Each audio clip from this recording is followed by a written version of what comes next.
Hello, everybody. It is Connor and Chris with Metal Inside Me. We have a very special episode today. Chris, who did we talk to?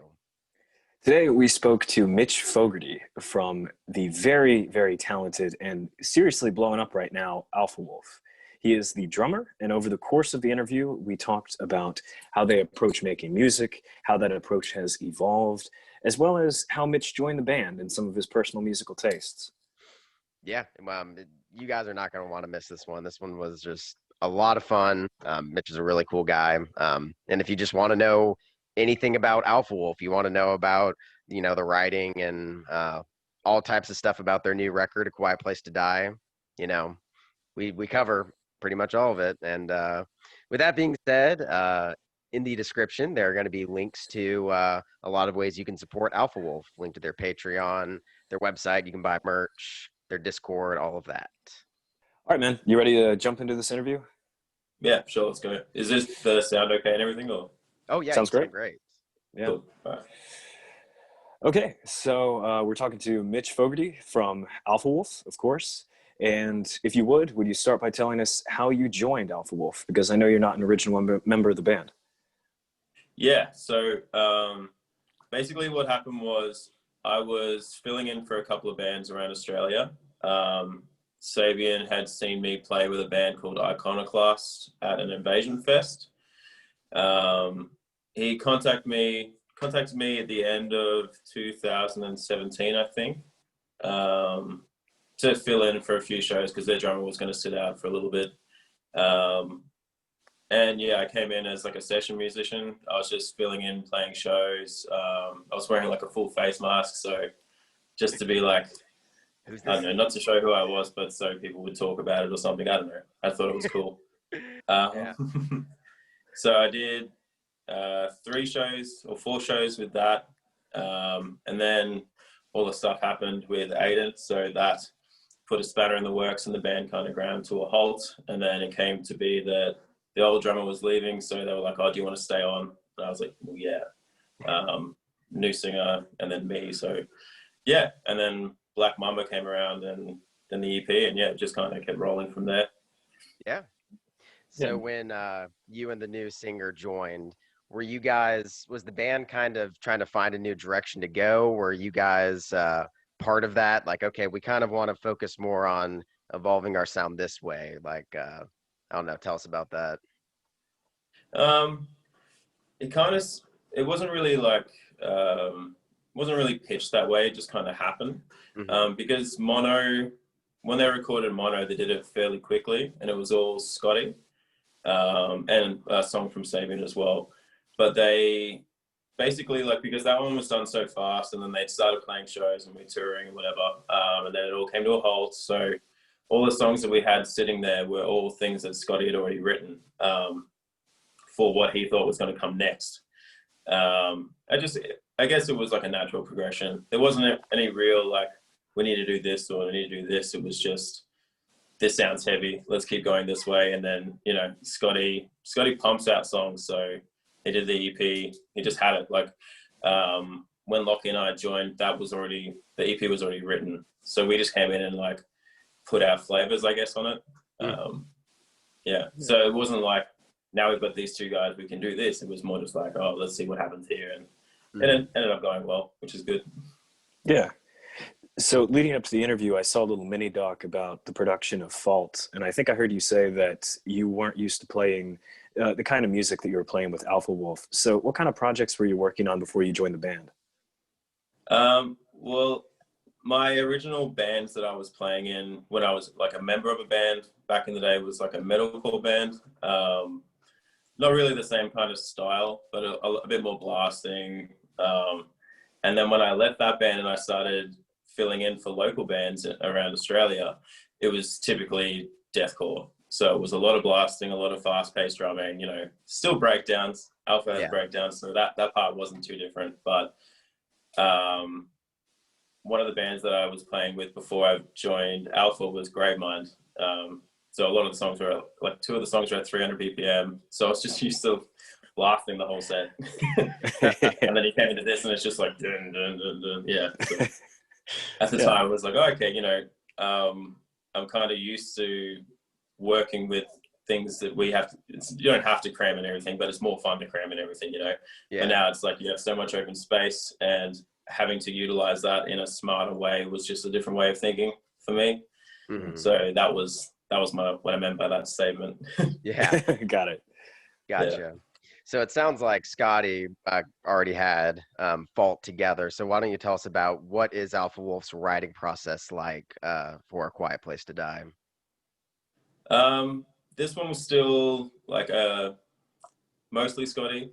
Scotty wrote a lot of songs on that one by himself, and would just send it to the chat, and we'd be like, oh yeah, this is cool, you know, we could do this here, do this here. But most of the time, like Creep, Ultraviolet Violence, Mind Bends to a Will of Its Own, that was just him. Like, he would just do it at his house and then be like, here you go. And we'd be like, oh yeah, you know, either it's fucking great, or it doesn't need any changes, or, you know, this could be better or something. Like, we all have little inputs everywhere.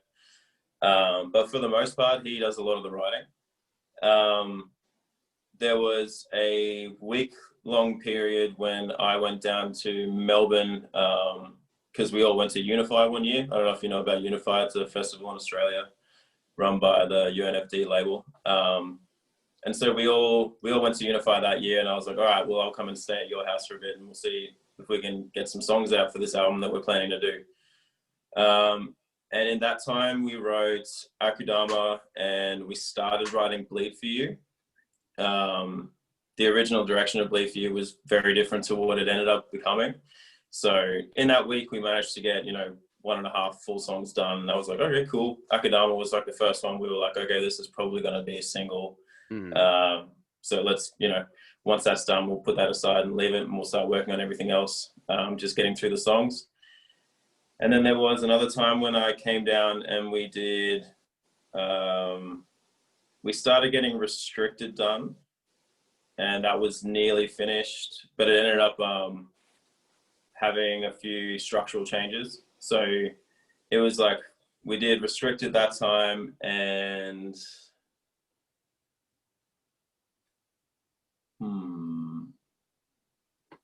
yeah, I think it was just Restricted that time.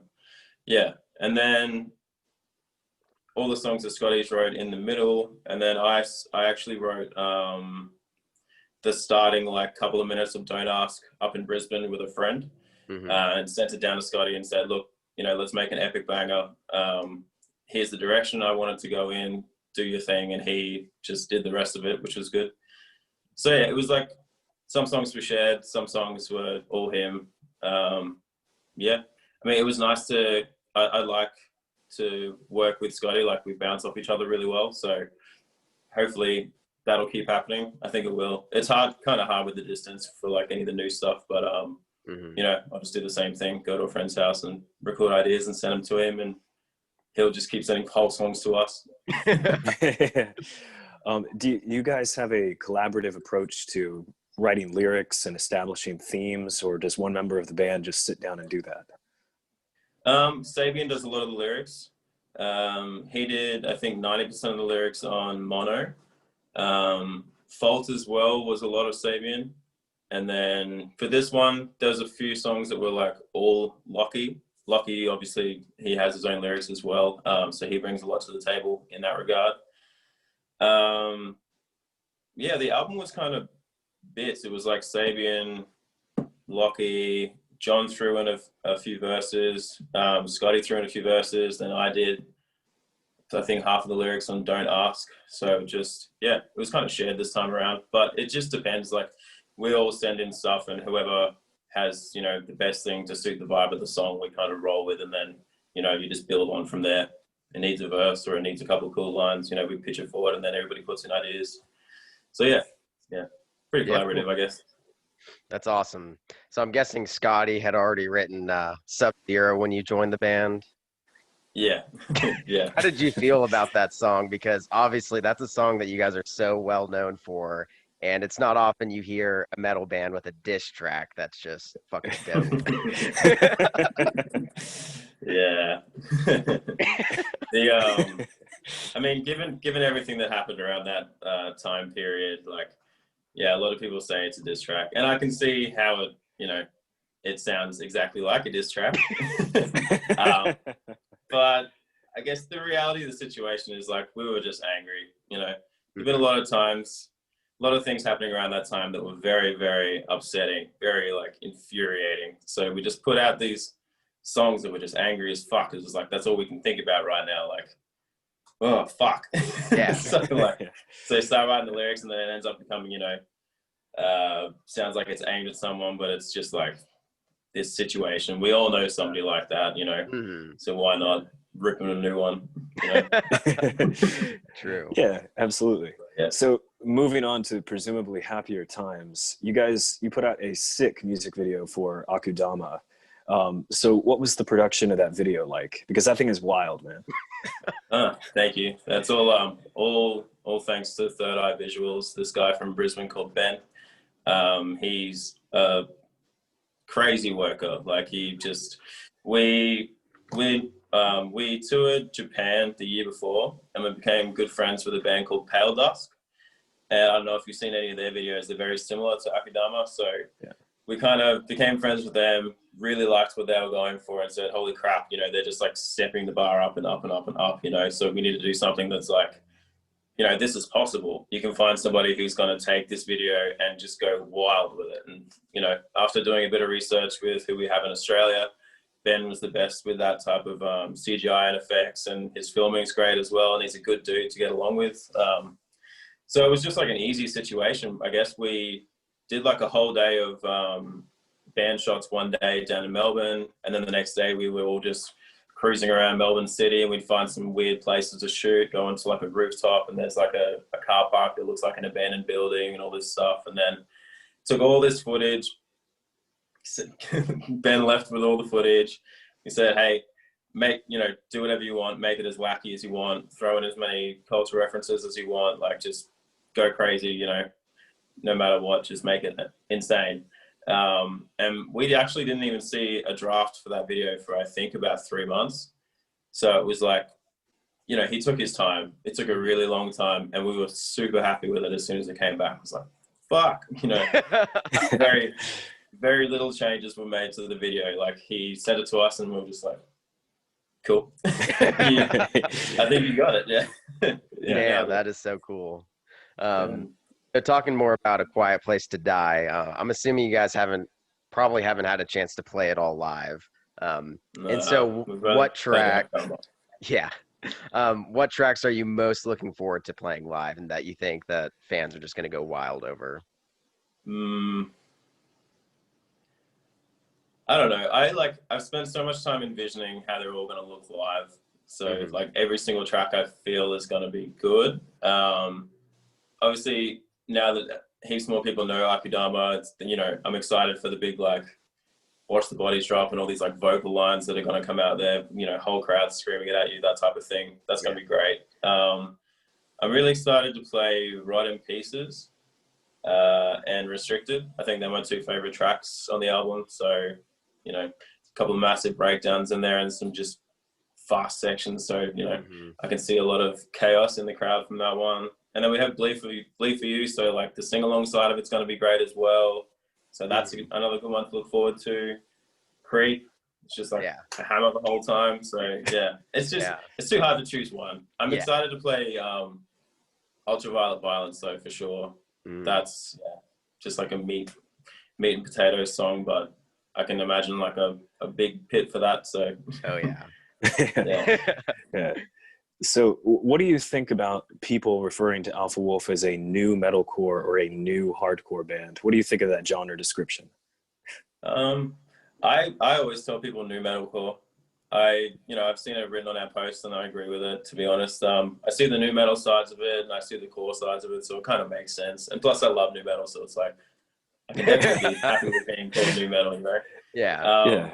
But I do see a lot of people saying deathcore in like referencing our stuff, like, because we're always going through comments and, you know, reviews and seeing what people are saying, whatever. But some people have come out saying deathcore, and I don't know if I agree with that because there's not as much blasting or, you know, crazy vocals to warrant that, in my opinion.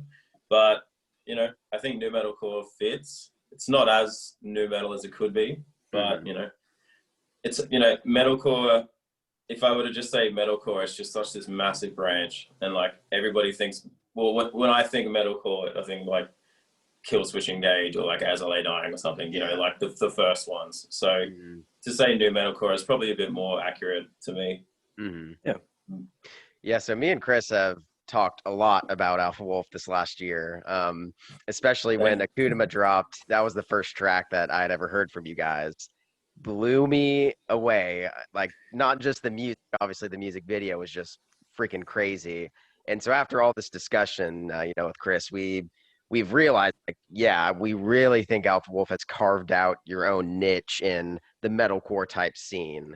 And in my opinion, it has to do with taking these taking these metalcore and hardcore elements, mashing them together in a very unique way. You guys also have like a certain aesthetic that you don't find a lot with, especially hardcore bands. Watching Akudama, it's so colorful and expressive, and you just don't see that on a Knocked Loose music video as often. Yeah. Chris, do you have anything else to add to?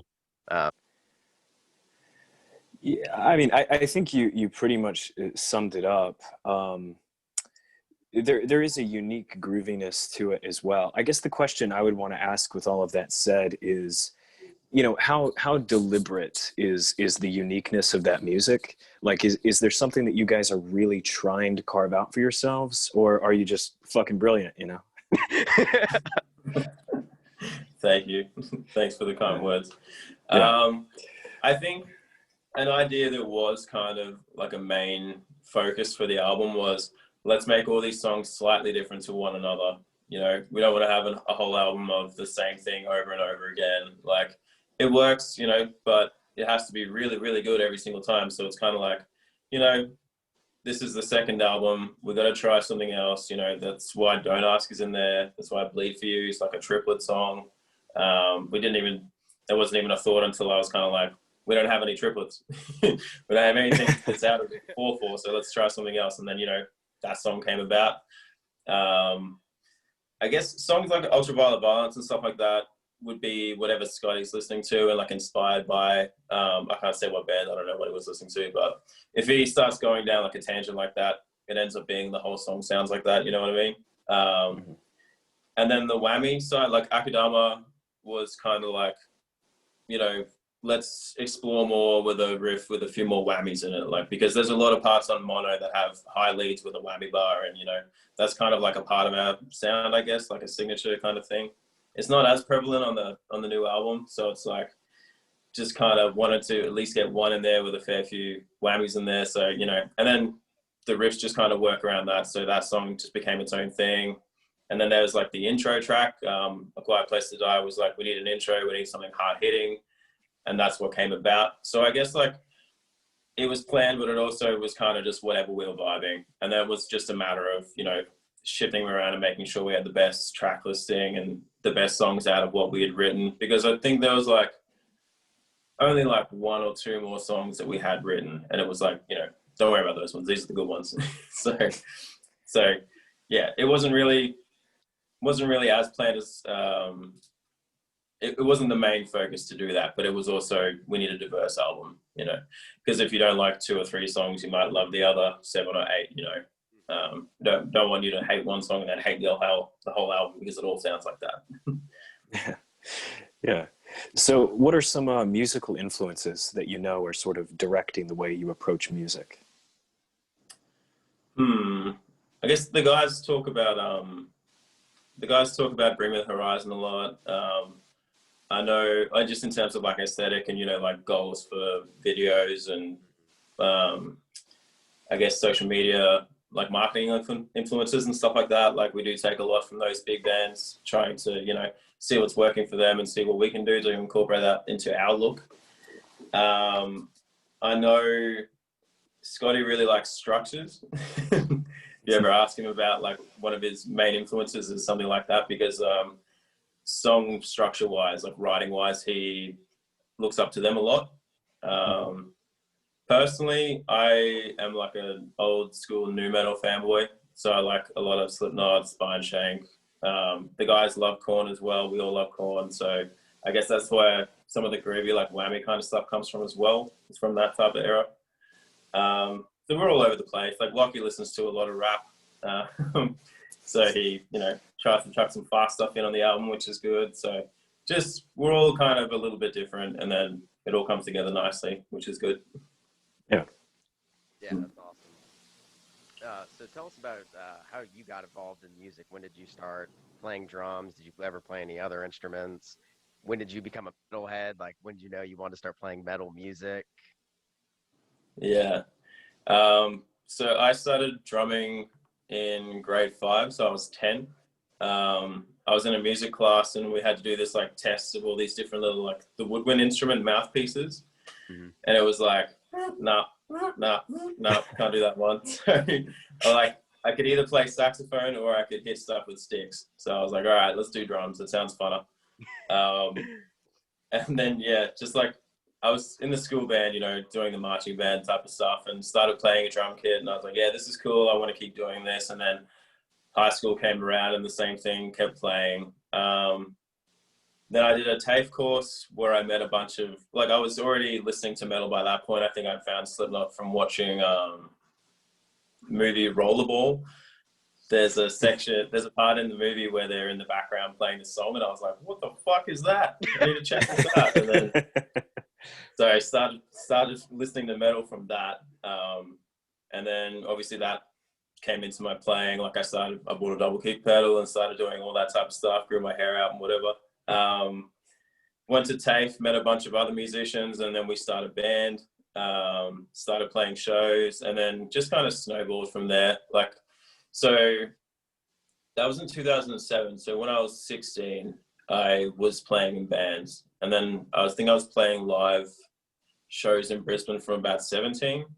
So I've just kind of always been in bands since then, just moving around, trying to release as much material as I can, I guess.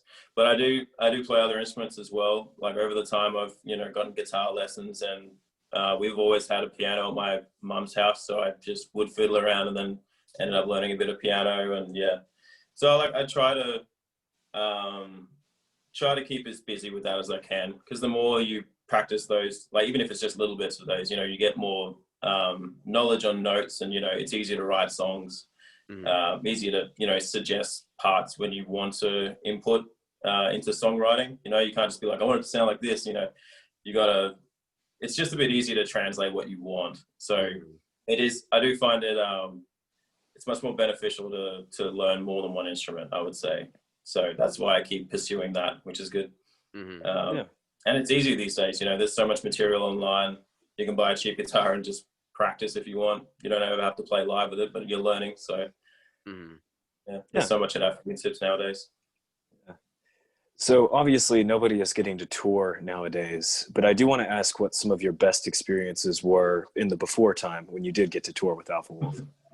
In the before time. So far away. I guess the best touring memories I have with Alpha would be the Polaris tour that we did in Australia. Was definitely one of the best ones. Definitely the biggest shows we played in Australia. Crazy size venues, crazy crowds, like everybody was super into it. And their fans kind of crossed over with our fans a lot. So we had a lot of our fans at those shows as well, which is great. We did a really good tour around Australia with August Burns Red before that as well. It was their 10 years of Constellations tour. So it was like every night getting to watch this band play one of my favorite albums. And then one of those bands that we like, when you start listening to metalcore, there's like those key bands that are like changing the genre, and they were one of them. So it's like, just absolutely unreal to get to tour with them, let alone, watch them every night and be playing the same stages and playing to the same people, So those were great. America was shaping up to be really fun. We only got 5 or 6 shows into that before we had to go home. But we were there for like 10 days, and it was still probably one of the funnest mini tours I've ever done. It's just, so, it's one of those places where, I don't know, over here it's a pretty big thing to go to America on a tour. because it's hard to get over there. I mean, like, it's easy to get over there. You could just book your own tour and do it, but you want to do it with like a bigger band, somebody that sounds, you know, in the same genre as you, and like a sick lineup. You know, you want to get that. You want to get the perfect package for your band. And we felt like we had that, you know, and you know, it is what it is. It sucks that we had to go home, but the shows, what we experienced over there were crazy. So, you know, every single show was just great, and the fans are super nice. Everybody wants to meet you and get photos and stuff, and it's like, oh, this is unreal. You know, I can get used to a month of this, even though we're sleeping in a van in a Walmart car park. You know, yeah. Have you and the band members talked about, you know, just in group chats talking this year that, I mean, in our opinion, from the standpoint of the fans, your Alpha Wolf has blown up this year. So like the next tour experience, I would assume, is just going to be way crazier. Have you guys like talked about that? That like, holy shit, it's going to be just insane when we finally get to do this again. Yeah. It's like there's only so many times you can be like, I can't wait to tour again. I can't wait to tour again before it gets depressing. But but yeah, we do talk about it. You know, fuck, I miss shows. You know, can't wait to play shows again. I guess like an upside to having all this time off between releasing the album and playing shows again is that everybody's going to know the lyrics. All the people that are buying tickets immediately to the shows are the ones that want to see you, and they're there to see you. So that's the real plus side, is like, because we're currently selling tickets to a headline tour in Australia that's in August, and we can only sell these capacities to half the venue's capacity to adhere with COVID regulations. So, you know, booking out this venue that's like 700 cap, if only 350 people can go there, then you're not going to get people that are just like, oh, I guess I kind of want to see him. You're going to get all the people that are like, I need to see this band. There's only this many tickets, so I'm going to go. You know, I need to buy these tickets now. So, yeah, I'm super excited to play again. The whole band's super excited to play again. I'm really excited for those first shows, because the real fans are going to be there, and they're going to be, you know, screaming all the words and stuff, and that feels really good. And in terms of growth as well, I think we're all still kind of blown away by how the album's been received. Once Akudama dropped and it was kind of like ramping up, it was like, okay, well, maybe, you know, maybe this is going to be a bit bigger than we think, you know. And then we released, and we did really good numbers in the first couple of weeks, and we charted on the ARIAs here, which is like a pretty crazy thing for in a metal band in Australia to get in the top 10 of like the ARIAs album charts. So that's, yeah, it's just a bit of a dream, really. Yeah, like all this time off in between, it's you know, those are the things you need to remind yourself about. Like, you know, it still went really well. It's still going really well. We're just not playing shows. Yeah. So now that you guys are on top of the world, what are some dream bands that you would love to tour with? I think one that we've been talking about a lot lately is Korn. We got this really nice shout out from Head from Korn. He posted this thing on Kerrang that was like, oh, my favorite heaviest band of the year is Alpha Wolf. And we all just like, shout out. So just like, ah! Seeing the news, it's just like, what the fuck? So like, yeah, so we're all kind of mind blown about that. And I think that's been the most spoken about at the moment is, you know, if they ever come to Australia, like, oh my God, please. Because like, oh man, that'd be nice. I mean, personally, I'd love to tour with Slipknot. The other guys would all have different bands too. I mean, like Bring Me the Horizon would definitely be up there. Probably Ghost Inside as well. I know Scotty would love to tour with them. Yeah, there's like heaps of different bands, but me personally, like Slipknot, Korn, you know, one of those like top 4, top 5 bands. You need to, you know, they'll just be wild. Oh yeah. Yeah, because like you think you think you're doing well, and then there's those bands come along and they've been here this whole time. Just like, hey, come up here with us. That'd be great. True. Do you guys have plans to come back and tour in America when things finally open up? Yeah, of course, for sure. Yeah, as soon as we can do it and we can do it safely, we're doing it. You know, so I guess all this time off at the moment is good, so we can save up and we can, you know, make our live shows that much better for whenever we can come back. Yeah, as soon as we can get back out of Australia and start doing this safely, then yeah, it's happening. Yeah. Yeah. No stopping. Good. Yeah. So we always ask this of bands. In your experience with Alpha Wolf, what is the most significant memory that you have? It could be good, bad, whatever. But what is like your favorite or least favorite thing that has happened while you've been with Alpha Wolf?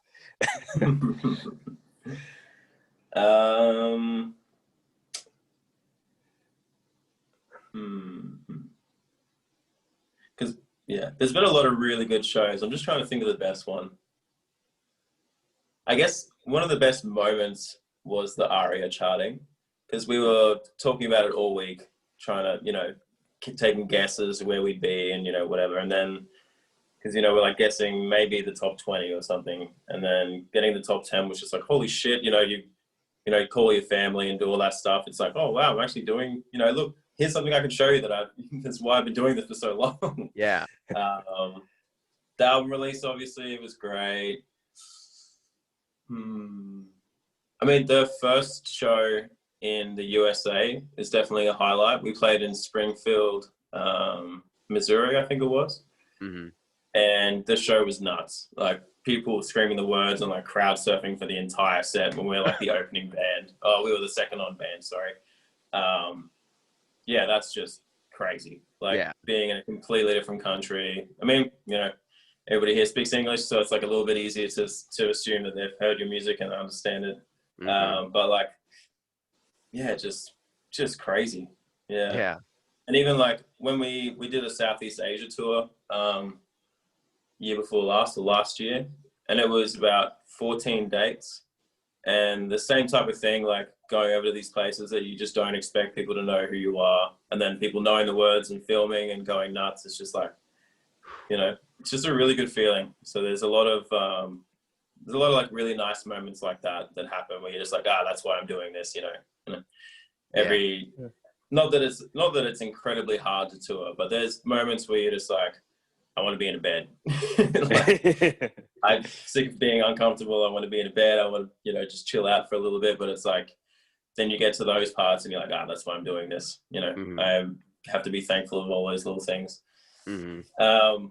Worst memory, when we did our first Europe tour, we played this show in Bristol in the UK, and the van was parked outside the front of the venue. And our bassist, John, he's like going out to the van, goes for a lay down, forgets to lock the door, and somebody come into the van while he was asleep in there and stole his bag, and it had his passport in it. So like, it had his Nintendo and his wallet, who cares, but it had his fucking passport in it. So and he's like, he didn't even realize until about 3 a.m. We've been asleep for like 2 hours in the car, and he wakes us all up and he's like, guys, I can't find my bag. And we're like, oh, fuck off, like whatever, you're just joking. And he's like, no, I seriously can't find my fucking bag. Like, I can't find my side bag. It's got my passport in it. And we were due to leave the UK on the boat to the mainland, on the ferry to the mainland, like 3 days later. So to get an emergency passport, we had to drive we had a show in Nottingham, I think, and we had to drive 5 hours back to London to see the embassy. And then we had to drive 5 hours back to play the show in another area. And then a day later, had to drive the same fucking drive again to go back and get this passport. Like, we didn't even know if he was going to get it, because he had to sit this interview, and then he had to wait, 24 hours to get this emergency passport made. And they didn't even tell us if they could do it. They were just like, yeah, it should be here tomorrow. So it's like, should be. Should be. So that was a really stressful time. And our poor driver, it added like another 12 or 15 hours worth of driving for that poor bastard. So thanks, Zed, if you're watching. Yeah. Damn. Yeah. So I'm assuming he did get a passport though, right? Yeah. Okay. Yeah. All right. Luckily. Yeah. I honestly, it's hard to imagine that could happen that fast, because how many other people does that happen to, you know? Like, I'm sure people lose passports all the time, but like, To happen when you're about to leave, and they probably wouldn't have let him onto the mainland if he didn't have it, because we were crossing borders every night and they check your shit everywhere. So yeah, it just would have been like it would have been terrible. Yeah. Chris, did you have any more follow-up questions? No, I think we're good, Mitch. If you have anything that you want to plug, anything that we haven't addressed that you want to talk about, or anything that you just want to ask us for fun, now's the time. I suppose I should plug our Patreon. We've started a Patreon while we're not playing shows or anything, so we are posting like behind the scenes photos, behind the scenes videos, drum breakdown videos. There's like a Discord, like a community of all our fans and stuff you can be a member of. We run monthly competitions to win merch, and like you can design us merch if you want, and if you win out of the competition, then that gets printed. All the stems and stuff like that are on there, so you can do covers with like the actual song tracks. So yeah, I mean, if you feel like supporting the band more, that's an avenue if you want to pursue that. I think it's patreon.com/alphawolfcult with a V instead of a U, because we're edgy. We'll put all the links in the description. Yeah, thanks. So that, I guess, plugging the music videos a bit more, let us know what you want to see more of. If you want to, I don't know, I want to do a live stream or like a live DVD or something like that. So if you want to see anything like that, tell us. We're open to ideas, and we've got a lot of time off. So, if you want to throw stuff our way, then do it. It's fine. We take everything into consideration. I will ask you guys, what was your favorite person you've interviewed? Like, what's the most interesting person you've interviewed? Choose a favorite. Chris, you want to go first? I'm guessing ours might be the same person, but we'll see if it lines up. Right. So I think that up to this point, the most excited and interested we've been in an interview was we got to talk to the bassist for Dillinger Escape Plan. Oh, wow. Which was pretty awesome. Now, he was with a different band at the time. What was that band's name, Connor? Azusa. So that was pretty awesome. All the guys we've gotten to talk to from the New Jersey hardcore scene have been awesome. As well as we spoke to another band actually from Australia. I want to say Justice for the Damned, but it's not Justice for the Damned. No, it's 10,000 Crows. That was 10, one of the most Crows. fun ones too. Yeah, those guys are absolutely fantastic. They should crucify me for not remembering their name, because they provided us intro music and like all kinds of awesome stuff. But we've talked to a lot of folks, and so I think 10,000 Crows, Dillinger Escape Plan, and everybody from New Jersey. So I just cited like 80% of the people we've talked to, but So I'll agree with all of those, as well as Mark and Nico from Kardashev. Oh fuck! I forgot about that. Yeah, we talked to Mark, who does the Cardivax Academy YouTube channel, where he breaks down metal vocals and stuff. That was pretty awesome too. Oh, sick. Yeah. Yes. Oh yeah, I think I know the guy. I think I looked at your Instagram and I remember that guy. Yeah. Like, reacted to a few of our songs, I think. Yeah. Probably. He's reacted to everything, and it's so dope that he just he's a vocal metal coach, so he can tell us what the hell they're doing. Cool. It's pretty cool. Yeah. Like, he breaks down like Demolisher and stuff, and gives his opinion that he doesn't think Alex's voice is edited in that breakdown. Yeah. Hectic. That dude's pretty good though. That dude's voice is nuts. It is, man. Yeah. It's funny you mentioned Dillinger, because like I actually, when I did our song "Rot in Pieces," started by a drum idea that I sent Scotty, and I was actually listening to Dillinger when I had the idea for it, because I was listening to Panasonic Youth, and it's like that bam bam bam bam bam bam bam bam, that hectic snare and kick riff, and it's just like, we need something crazy like that. We don't have anything that's like fast, that's like something like some pattern in between. So it was like, I was listening to a lot of Dillinger when I wrote that little bit, and I sent it to Scotty, and he just wrote the rest of the song from it. So it's like, that's cool. Yeah. Thanks to Dillinger for that one. Yeah. That is awesome. Yeah. But yeah, Mitch, we want to thank you so much for talking to us today. This has been freaking awesome. No worries. Thank you. And sorry about Absolutely. my mic situation. I feel like I'm just yelling at a phone. No, dude, your audio is coming in fantastic. Yeah. Cool. Hmm. All Well, right. yeah, thanks for having me. It's been a good chat. Yeah. Thanks for coming by. We really appreciate it, man. Yeah, seriously. Thanks so much. Yeah. And you know, your album was a big part of me and Chris's last year. It was played a lot. Absolutely. Yeah. Great to hear. And I was about to say, you don't need it, but best of luck to Alpha Wolf and your future touring with Korn and everything else. Exactly. Yeah. And when you guys get to America and you come visit Nashville, Tennessee, then we'll be at the show for sure. Yeah. Dig. Keen. Yeah. Very excited to get back to the US when we can. Mm-hmm. Definitely. All right. All Well, right. thanks, Mitch. Thanks Cool. again, dude. Thanks, guys. Nice meeting you. Take care, man. Yes, sir. Yeah. Bye.